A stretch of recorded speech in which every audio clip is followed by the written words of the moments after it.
Cricket விளையாண்டுட்டு இருக்காங்க சின்ன பசங்க. இந்த சிலை வந்து நவரத்தன அலங்கார வராக பெருமாள் சிலை.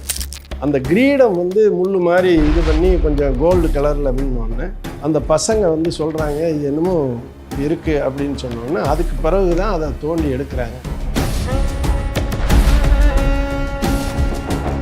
4-5 மாதம் கழித்து திரும்ப இதை பார்க்க போகிறேன், இந்த சிலை எப்படி இருக்குது. 4 பேர் நெடுஞ்சாங்கடையா என் காலில் விழுந்து. சக்தி ராமசாமி ஒரு 4 வருஷம் ஒரு இனோவா காரை வாங்கி நம்பரே எடுக்காமல், இந்த இனோவா காருக்கு நம்பர் எடுக்காமல் சிலை திருட்டுறதுக்கு தான் இந்த மாதிரி இந்த வண்டியை பயன்படுத்துகிறாரு.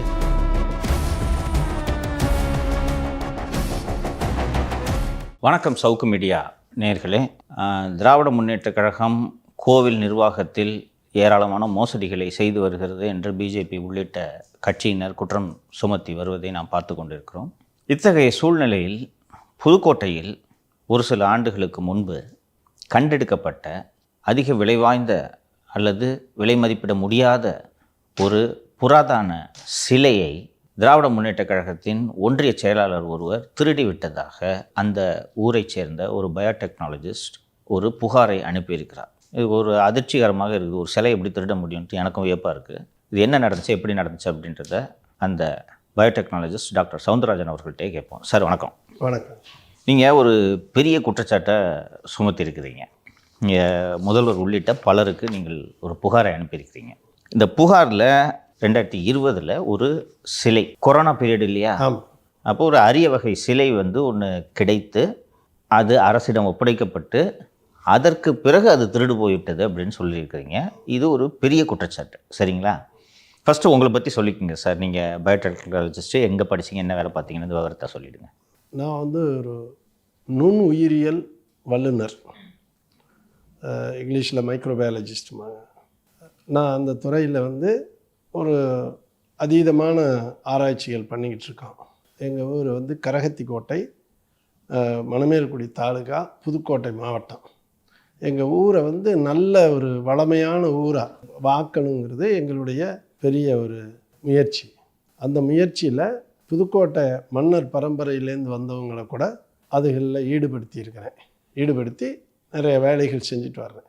அதில் வந்து மனிதனுடைய இளமையை பாதுகாக்கிற ஸ்டெம் செல்ஸ் ரிசர்ச் அப்படிங்கிற ரொம்ப நாள் உயிரோடு வச்சுருக்கிற ஸ்டெம் செல்ஸ் ரிசர்ச் தான் ஒரு இன்றைக்கி ஹாட்டாக உள்ள வேர்ல்டு லெவலில் டச்சிங். அது சம்மந்தப்பட்ட ஆராய்ச்சி தான் நான் வந்து பண்ணிக்கிட்டு இருக்கிறது. அதனால் மத்திய கவர்மெண்ட்டு நிறைய எங்களை உற்சாகப்படுத்தி, மாநில அரசுமே உற்சாகப்படுத்துது பல வகையில்.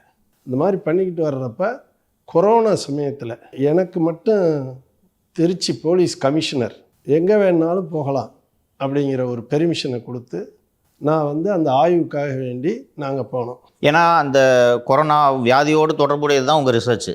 மைக்ரோபயாலஜி சப்ஜெக்ட் தான் அந்த கொரோனா. அது வந்து ஒரு பயோவார்னாலே மைக்ரோபயாலஜியில் வந்துடும். அந்த மாதிரி போகிறப்ப முதல்ல வந்து திருச்சி கவர்மெண்ட் மெடிக்கல் காலேஜுக்கு இந்த கொரோனா வந்தோடனே மக்களுக்கு எல்லாம் கன்ஃபியூஷன், அந்த ஹெல்த் டிபார்ட்மெண்ட்டுக்கு கன்ஃபியூஷன், என்ன பண்ணுறது ஏது பண்ணுறதுன்னு தெரியாமல் ஒரு புரோட்டோக்கால் இல்லாமல் இருக்கிற சமயத்தில் முதல்ல அந்த கொரோனா வைரஸை ஐடென்டிஃபை பண்ணுறதுக்கு ஆர்டிபிசிஆருங்கிற ஒரு இன்ஸ்ட்ருமெண்ட் வேணும். அந்த ஆர்டிபிசிஆர் இன்ஸ்ட்ருமெண்ட்டு எங்கள் லேப்லேருந்து பாரதிதாசன் யூனிவர்சிட்டிலேருந்து தான் நாங்கள் 2 கொடுத்தோம். அது ஒன்று ரிப்பேராக இருந்துச்சு, அதை கூட உடனே சரிப்படுத்தி அவங்க பார்த்துருக்காங்க. அந்த மாதிரி ஒரு சென்சிட்டிவான ஒரு சமயத்தில் நம்மெல்லாம் ஒர்க் பண்ணணும் அப்படிங்கிறதுனால கவர்மெண்ட்டினுடைய அறிவுறுத்தல் பேரில் அங்கங்கே போய்கிட்டு இருக்கிறப்ப அந்த சமயத்தில் தான் இந்த சிலை எங்கள் ஊரில் கண்டெடுக்கப்பட்டது. ஒரு அம்மன் கோயில் பின்னாடி இந்த சிலை வந்து எப்படி கிடைக்குது? அந்த சிலை கிரிக்கெட் விளையாண்டுட்டு இருந்திருக்காங்க சின்ன பசங்க. இந்த சிலை வந்து நவரத்தன அலங்கார வராக பெருமாள் சிலை. அந்த கிரீடம் வந்து முள்ளு மாதிரி இது பண்ணி கொஞ்சம் கோல்டு கலரில் அப்படின்னோடனே அந்த பசங்க வந்து சொல்கிறாங்க இது என்னமோ இருக்குது அப்படின்னு சொன்னோடனே அதுக்கு பிறகு தான் அதை தோண்டி எடுக்கிறாங்க.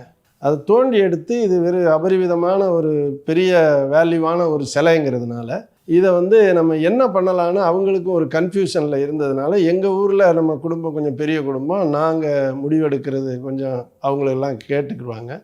அந்த மாதிரி சமயத்தில் நான் அதில் ஈடுபட்டு எதாக இருந்தாலும் பூமிக்கு அடியில் கிடந்ததை கவர்மெண்ட்டுக்கிட்ட ஒப்படைக்கிறது தான் உங்களுக்கு நல்லது, நீங்கள் அதுக்கப்புறம் ஒப்படைச்சு அதை திரும்ப வாங்கி நம்ம கோயில் கட்டுறோம், அது பண்ணுறோம், அது வேறு. முதல்ல கவர்மெண்ட்டுக்கு தெரியப்படுத்தி கவர்மெண்ட்டுக்கிட்ட ஒப்படைக்கணும் அப்படின்னு சொன்னோன்னே நீங்களே சொல்லிடுங்கப்பா அப்படின்னு சொல்லிட்டாங்க ஊர் பெரியவங்கெல்லாம். அதனால் நான் வந்து காவல்துறைக்கும் தாசில்தார் ஆஃபீஸுக்கும் நான் தான் ஃபோன் பண்ணி சொன்னேன், இந்த மாதிரி இருக்குது, இதை எடுத்துகிட்டு போங்க, நாங்கள் எப்போ கேட்குறோமோ அப்போ கொடுத்துடலாம் அப்படின்னு சொன்னோடனே அவங்க வந்த உடனே அவங்க என்ன பண்ணுறாங்க, ஊர் மக்களெல்லாம் வந்து பார்த்துக்கிட்டு இருக்கிறவங்கெல்லாம் தள்ளி போங்க அப்படின்னு சொல்லி யாரையும் ஃபோட்டோ எடுக்க விட. அந்த சமயத்தில் நான் வந்து இமீடியட்டாக காரைக்குடிக்கு போக வேண்டியிருந்துச்சு ஹாஸ்பிட்டலுக்கு. அதனால் இதை ஒப்படைச்சிருங்கன்னு சொல்லிட்டு நான் போயிட்டேன். நீங்கள் பார்க்குறீங்க சிலையை? நான் சிலையை பார்க்குறேன், பார்த்துட்டு தான் நான் சொல்லிவிட்டு இதை ஒப்படைச்சிருக்கேன். அவங்க வர்ற வரைக்கும் ஊர் மக்களும் பார்க்குறாங்க, எல்லாருக்கும் தெரியும். அது மாதிரி ஒப்படைக்கிறப்ப அவங்களெல்லாம் தள்ளி போக சொல்கிறாங்க, அந்த இடத்துல இருந்து எதுவும் ஃபோட்டோ எடுக்கக்கூடாது அப்படிங்கிற ஒரு சான்சஸ் இல்லை. ரெண்டாவது, இந்த மக்களுக்கு வந்து சிலை இருந்துச்சுன்னா அதை எப்படி ஒப்படைக்கணும் அப்படிங்கிறது எனக்குமே தெரியாது. அந்த முன்னாடி நம்ம ஏதாவது ஒப்படைச்சிருந்தா தெரியும், அது ஒரு மக்களும் அறியாமை, என்னையும் சொன்னாக்கா அறியாமைன்னு தான் சொல்ல முடியும். இப்படி ஒரு சம்பவம் நடக்கும், இது திருடு போகும்னு நினச்சிச்சா வீக்கான இதாக இருந்தது அப்படின்னு சொன்னாக்கா நம்ம அதுக்கு தகுந்த என்னவோ அக்கு வேறு ஆணி வேற நம்ம பண்ணிக்கலாம். அந்த மாதிரி சூழ்நிலையில் நம்ம அதை ஒரு பொருள், வேல்யூவான பொருள் இருக்குது, இது இங்கே வச்சுருந்தாக்க கவர்மெண்ட்டு சும்மா விடாது, எல்லாரையும் பிடிச்சி உள்ளே போட்டுரும், அதை ஒப்படைச்சிடணும் அப்படிங்கிற மோட்டிவில் தான் நம்ம அதே சிந்தனையோடு நீங்கள் ஒப்படைச்சிருங்க, ஒப்படைச்சிட்டா தான் நம்ம வாங்கிடலாம், ஏன்னா கவர்மெண்ட்டுக்கிட்ட தானே ஒப்படைக்க போகிறோம் அப்படிங்கிறதுனால நாங்கள் ஒப்படைச்சிட்டோம். ஸோ 2020 இது ஒப்படைக்கப்படுது. 2020 நாங்கள் தாசில்தார் ஆஃபீஸுக்கு ஒப்படைக்கலாம், ரெவென்யூ டிபார்ட்மெண்ட்டை ஒப்படைக்கிறோம். அதுக்கு பிறகு என்ன நடக்குது? சிலையை பார்க்க போகலாம் எப்படின்ட்டு, நல்ல சிலையாக இருந்துச்சு, நம்ம பாட்டுக்கு அவசரத்தில் கொடுத்துட்டோமே அப்படிங்கிறது. எங்கே போகிறீங்க? தாலுகா ஆஃபீஸ் போகிறீங்க? ஆமாம். அந்த கொரோனா சமயத்துலேயே என்னை வந்து ஒரு சில காரணத்துக்காக வேண்டி பர்மாவுக்கு போக வேண்டியது இருந்துச்சு. அந்த பர்மாவில் ரிலீஃப் ஃப்ளைட்டுன்னு ஒன்று விட்டாங்க. ரிலீஃப் ஃப்ளைட்னா இங்கே வந்து பர்மாவில் மாட்டிக்கிட்டவங்க அங்கே போகலாம், அங்கே இருக்கிற இந்தியன்ஸ் இங்கே வரலாங்கிற மாதிரி இந்தியன் ஏர்லைன்ஸ் ரிலீஃப் ஃப்ளைட்டுன்னு பேர் அதை அனுப்பிச்சாங்க. அப்போ வந்து நான் வந்து சிட்டிசன் ஆஃப் இந்தியா வந்து அங்கே போகக்கூடாது. இருந்தாலும் அந்த மிலிட்ரி அரசாங்கம் மோஃபோ பெர்மிஷன் அப்படிங்கிறது ஒரு ஸ்பெஷல் பெர்மிஷன் கொடுத்து நான் இங்கேருந்து போயிட்டேன். அந்த சமயத்தில் நான் வந்து அதை தொடர்ந்து கண்காணிக்கிறதுக்கு முடியலை. அது போயிட்டு வந்துட்டு ஒரு 4-5 மாதம் கழித்து திரும்ப இதை பார்க்க போகிறேன், இந்த சிலை எப்படி இருக்குன்னு. அப்போ வந்து தாசில்தார் மாறிட்டாங்க, அந்த எடுத்த தாசில்தார். அப்போ போனோடனே கொஞ்சம் பரபரப்பாக இருந்துச்சு, அந்த ஆஃபீஸே கொஞ்சம் பரபரப்பாக இருந்துச்சு. இங்கிட்டு ஓடுனாங்க அங்கிட்டு ஓடுனாங்க, அவங்க ஏதோ ஒர்க் பண்ணுறாங்க போல இருக்குது, ஏதோ பரபரப்பாக இருக்காங்க அப்படின்ட்டு நான் உட்காந்தே இருந்தேன். கொஞ்ச நேரத்துக்கு பிறகு 4 பேர் வந்து சார் கொஞ்சம் வாங்க அப்படின்னு கம்ப்யூட்டர் ரூமுக்குள்ளே கூட்டிகிட்டு போனாங்க. 4 பேர் நெடுஞ்சாங்கடையா என் காலில் விழுந்து அழுகுறாங்க. அழுதுட்டு என்ன சொல்கிறாங்க, சார் நீங்கள் வந்து பறவைகளை கூட பிடிக்கக்கூடாதுன்னு சொல்லி, அந்த ஏரிகளில் உள்ள பறவைகள் கொக்கெல்லாம் பிடிக்கக்கூடாதுன்னு சொல்லி கடுமையாக தண்டனை கொடுக்குற மாதிரி வேலையில் செய்வீங்களாம், எங்களை நாங்கள் சாவுறதை நீங்கள் விரும்புவீங்களா அப்படின்னு சொல்லி கெஞ்சுறாங்க, அழுகுறாங்க. தாலுகா அலுவலக அதிகாரிகள் அதில் உள்ளவங்கள்லாம் இப்போவும் இருக்காங்க, வேறு இடத்துல கலெக்டர் ஆஃபீஸில் அங்கங்க. அவங்க அழுகுறப்ப எனக்கு ஒரு ஆஃப்டர் ஆல் நம்மளும் ஒரு ஹியூமன் பீயிங் தானே, இவங்க ஒரு ஏதாவது தவறுனா அதை நாங்கள் செய்வோமா அப்படின்னு அவங்க சொல்கிறாங்க. ஏதோ ஒரு தவறு அப்படின்னா என்னங்க தவறு செஞ்சு போச்சு, முதல்ல நீங்கள் காலை வாரி விடுறவன் தான் காலில் விழுவாங்க, நீங்கள் காலில் விழுகிற அவசியம் எதுக்கு தேவைப்படுது, அப்படி என்ன இங்கே நடந்துருச்சு அப்படின்னோடனே அவங்க வந்து இந்த சிலை கொஞ்சம் எங்கே இருக்குன்னு தெரியலை சார், மிஸ் ஆயிடுச்சுன்னு டைரெக்டாக சொல்லாமல் அதில் ஒரு பிரச்சனை இருக்குது, நீங்கள் 1 மாதத்துல நான் சார்ட் அவுட் பண்ணிடுவோம், நீங்கள் அது வரைக்கும் எங்களுக்கு கொஞ்சம் அவகாசம் கொடுங்க அப்படிங்கிறாங்க. அப்போ இவங்க யாரும் குடும்பத்தோட செத்தா இது வேறு நம்மளுக்கு ஒரு கஷ்டமாக இருக்குமே, நம்மளுக்கு அதுக்கு பொறுப்பு இல்லை, இருந்தாலும் ஒரு மனிதாபிமான முறைப்படி சரி அது என்னன்னு பார்த்து கரெக்டாக இது பண்ணிடுங்க, அது விலை உயர்ந்த சிலை அப்படின்னு சொல்கிறோம். இந்த பீரியடு நடந்துக்கிட்டு இருக்கும்போது நாங்கள் ஒரு ட்ரிப்பு 13 சயின்டிஸ்ட், மைக்ரோபயாலஜி சயின்டிஸ்ட் சேர்ந்து பாரதிதாசன் யூனிவர்சிட்டியிலேருந்து கடற்கரை ஓரத்தில் இந்த ஆல்கே சயனோபாக்டீரியான்னு சொல்லி ஒரு சில இதை கலெக்ஷன் பண்ணுறதுக்கு. ஏன்னா அந்த பாக்டீரியாவிலேருந்து ஒரு ஃபைக்கோஎரித்ரின் அப்படின்னு ஒரு காம்பவுண்டு வந்து எடுக்கிறோம். அது வந்து ஒரு மில்லிகிராமே இப்போ இந்த அட் ப்ரெசன்ட் ரேட் வந்து 20,000 சொச்ச ரூபா. அப்படிங்கும்போது ஒரு கிலோ வந்து 2000 கோடி. அந்த ரிசர்ச் வந்து எங்கள் யூனிவர்சிட்டியில் மட்டும்தான் செய்கிறோம், பாரதிதாசன் யூனிவர்சிட்டியில் மட்டும்தான் அந்த ரிசர்ச் ஒர்க் நடக்குது இந்தியாவிலேயே. மோடி ஐயா கூட பட்டமளிப்பு விழாவில் வந்து பார்த்துட்டு இந்த ரிப்பனை கட் பண்ணிட்டு இந்த ஏர்போர்ட் திறந்து வச்சுட்டு யூனிவர்சிட்டிக்கு தான் வந்தாங்க. அது மாதிரி இருக்கிறதுனால வெரி வெரி சென்சிட்டிவ் ரிசர்ச் அது. அந்த மாதிரி ஒரு கவர்மெண்ட் நிறைய ஃபண்டு கொடுத்து அது மாதிரி பண்ணிக்கிட்டு இருக்கோம். இந்த சாம்பிள் எடுக்க போகிறப்ப நாங்கள் 13 சயின்டிஸ்ட் போகிறோம். அது 9/9/2020 அப்போ போகிறப்ப அப்போ எங்கள் ஊருக்காரங்க என்ன பண்ணுறாங்க, காலையில் எனக்கு ஃபோன் அடித்து இன்னொரு சிலை ஒன்று கிடக்கு, அது வந்து மண்ணுக்குள்ளேருந்து புதஞ்சி இப்போ எடுக்கலை, சும்மா ஒரு சர்க்கக்கரையில் அந்த சிலை கிடச்ச ஒரு 2 கிலோமீட்டருக்கு தூரத்தில் இன்னொரு சிலை கிடக்குன்னு சொன்னாங்க. சரின்னா அதையும் நாங்கள் போய் அன்னைக்கு இங்கே நாங்கள் போகிறவங்கெல்லாம் அதையும் பார்த்துட்டு தான் போகிறோம். பார்த்துட்டு இதையும் ஒப்படைச்சிருங்க அப்படின்னு சொல்கிறோம். இப்போ வந்து 2 அது என்ன சிலை? அது வந்து கல்ச்சலை. அது வந்து இது மாதிரி கோயில் சிற்பம் மாதிரி.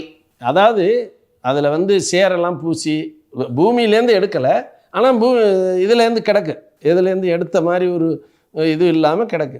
அதில் சேரு இதெல்லாம் பூசி இது பண்ணிவிட்டு இது மாதிரி இது வந்து தங்கச்சிலை, அது வந்து சும்மா சாதாரண சிலையை போட்டிருக்காங்க. சரி அந்த சிலையும் ஒப்படைங்க அப்படின்னு சொல்லிட்டு, அது தங்கச்சிலை இல்லாததுனால ஒரு கவனம் அதிகமாக எங்களுக்கு தெரியல, அதையும் எடுத்துகிட்டு போயிட்டாங்க.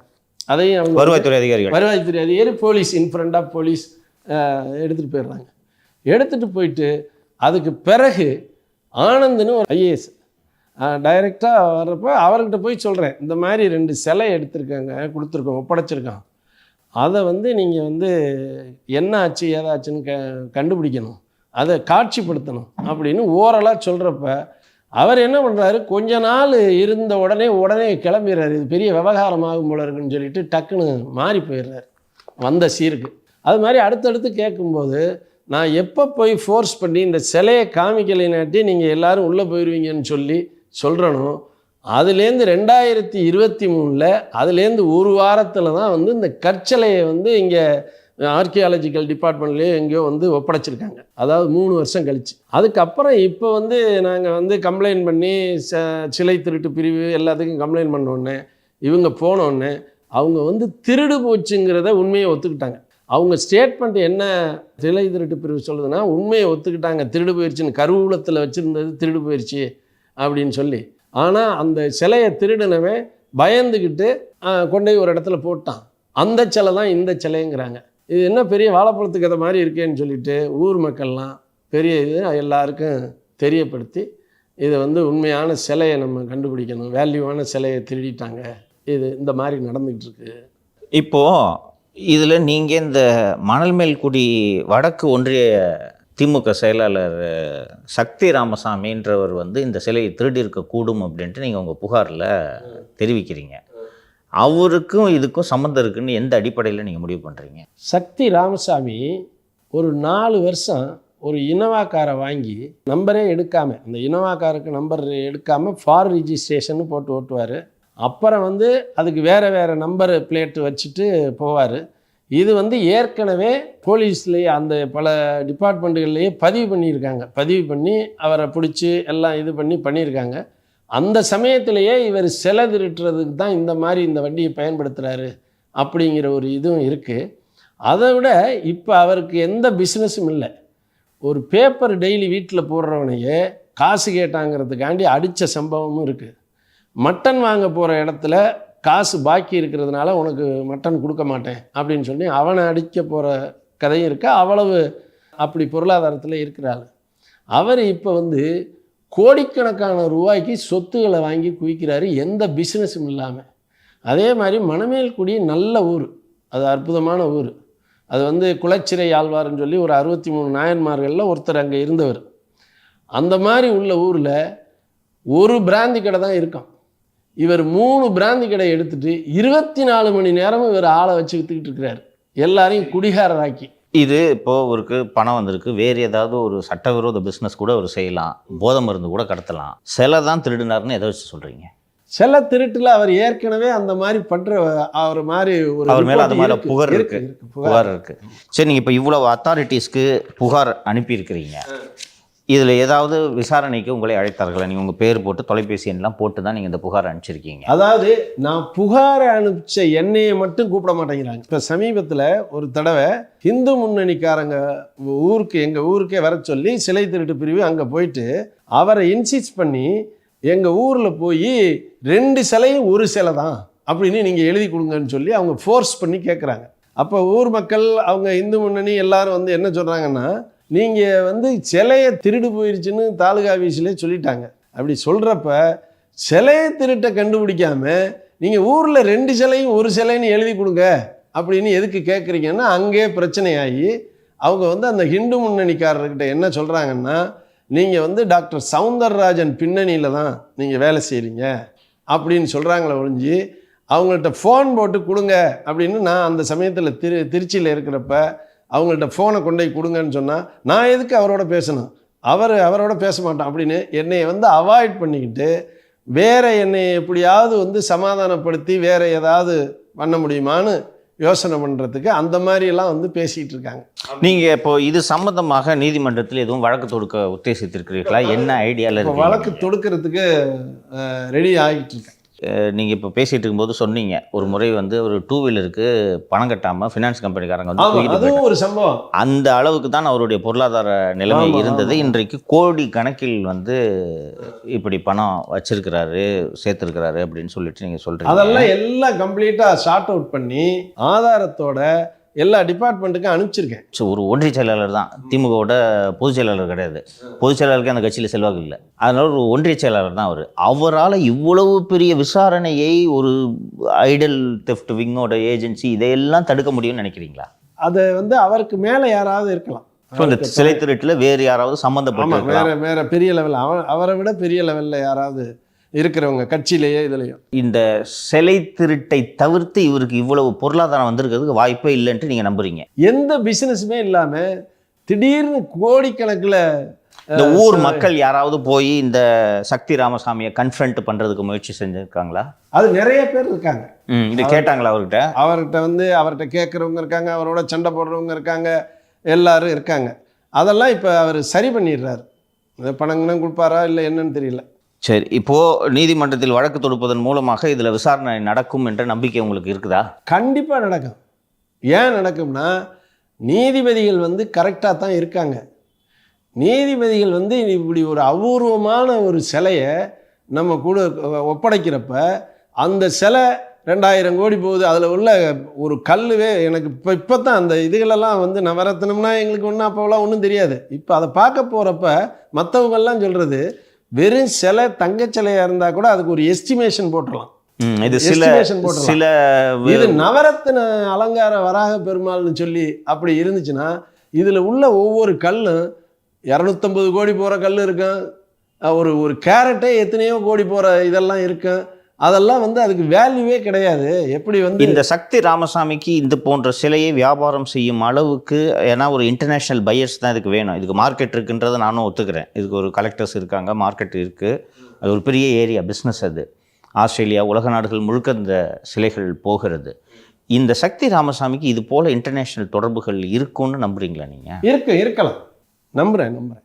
அது வந்து இந்த மாதிரி இருக்கிறப்ப இப்போ வந்து இந்த போதைப்பொருள் கூட அதிலெல்லாம் சம்மந்தப்பட்டு செய்கிறாரு அந்த ஊரில் வந்து அப்படிங்கிற இதெல்லாம் வருது, தகவல் வருது.